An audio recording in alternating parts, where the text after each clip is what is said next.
Good morning, boaty peeps, and welcome to another episode of Boat Technics.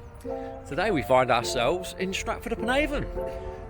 Lovely place, and if you can see that all in the background, beautiful. We are on Waterside, which is right in the heart of the town.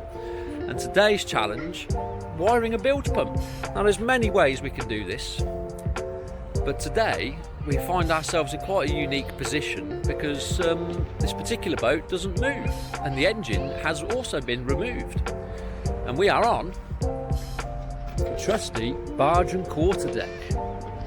It's very nice. It's a pizzeria. Is that what you call it? A pizzeria? So if we step on board, as you can see behind me, this is behind the scenes action. There's the lovely pizza oven. Very nice. Might even get a free pizza, never know. So, if we move onwards, you'll see, I'll grab my trusty torch. The engine has actually been removed, and the reason for the engine being removed is storage. We've been in here before and we've whipped out a few things, all the old battery banks and stuff like that. So, as a little bonus on top of the cake today, we're going to remove the old exhaust silencer, so that gives them a little bit more room on the swim, so they can use that for more storage space. But the main reason why we're here is the other day we came down and we wired in the bilge pump. Now it's an automatic bilge pump, but as the boat doesn't move, the control panel is now obsolete.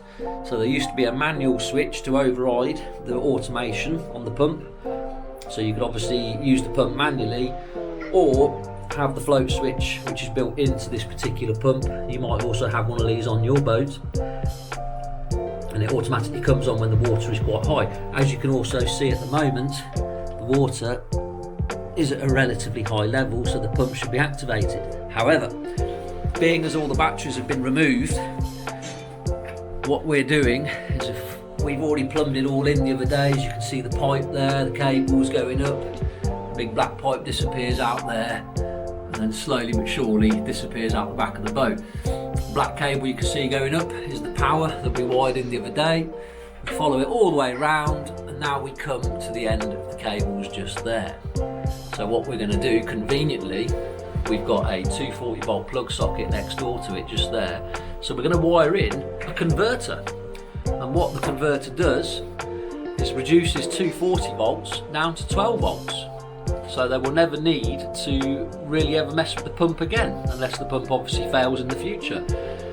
So it will run directly straight off the 240 for supply via no batteries. So you might find yourself in a similar predicament, which is why I thought I'd make a little video on this particular challenge, because if you're in a similar setup and you don't have batteries on your boat, or you leave your boat for a long extended period of time and it's plugged into shore power, and obviously you can rig up something as such. So you could plug a converter into your 240 volt supply and then just run the 12 volt pump directly off the 240.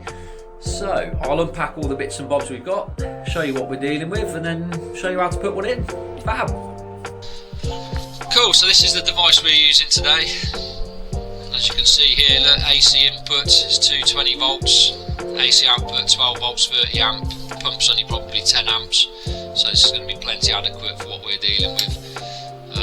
Cool piece of kit. There's also a little switch on the side just there, as you can probably see, and you can also flick this over to do 110 volts, as you can see there.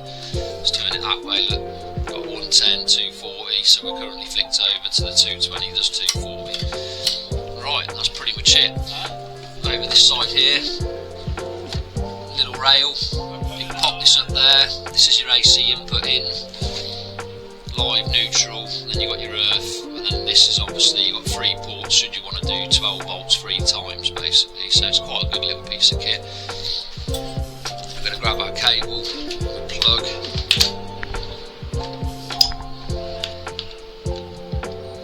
we'll start getting on.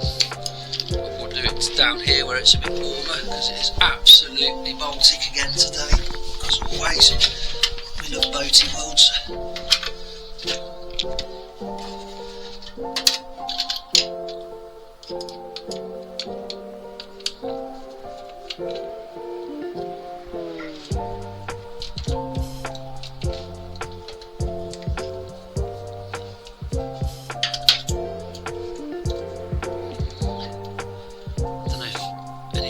to wire a plug the way I always remember it. Earth is at the top. What grows out of the ground? A tree. And a tree always grows upwards, so a tree grows to the top. Hey presto. Like so. Beautiful. Now, just measure up the live. Just roughly there.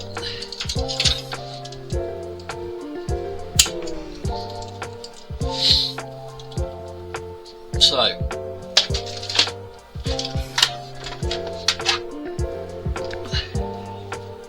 strip our other end of our cable real quick.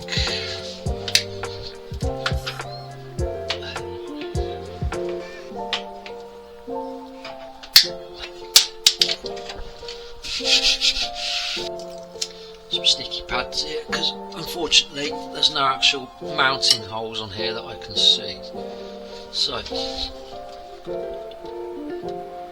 we are going to, I'm going to stick a few of these up. Now it is quite damp down here to a degree. I'm not going to just rely on the sticky pads just in case they ever work loose. So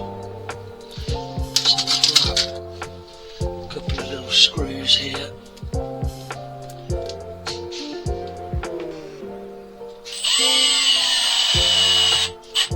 Live, neutral. Let's chop these down a smidge. Oh.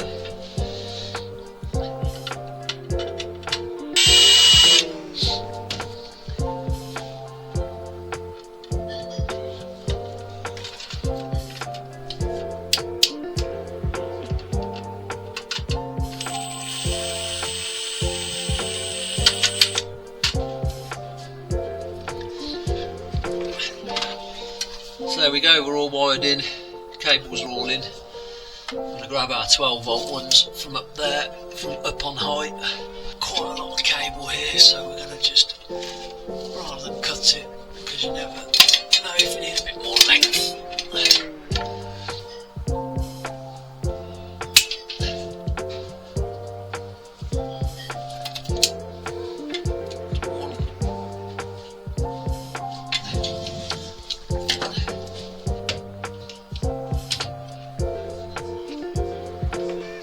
Negative. Morning.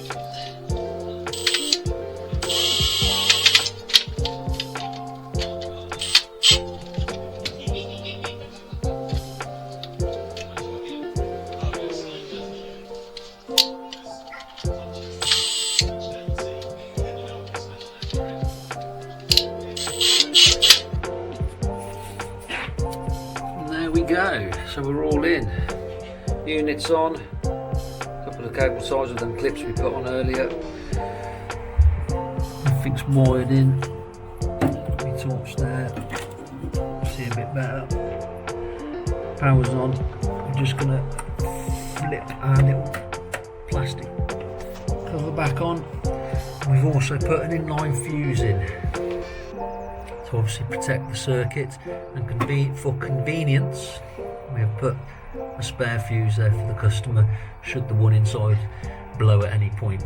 Save the hassle of rummaging around looking for a spare. That is it, job done.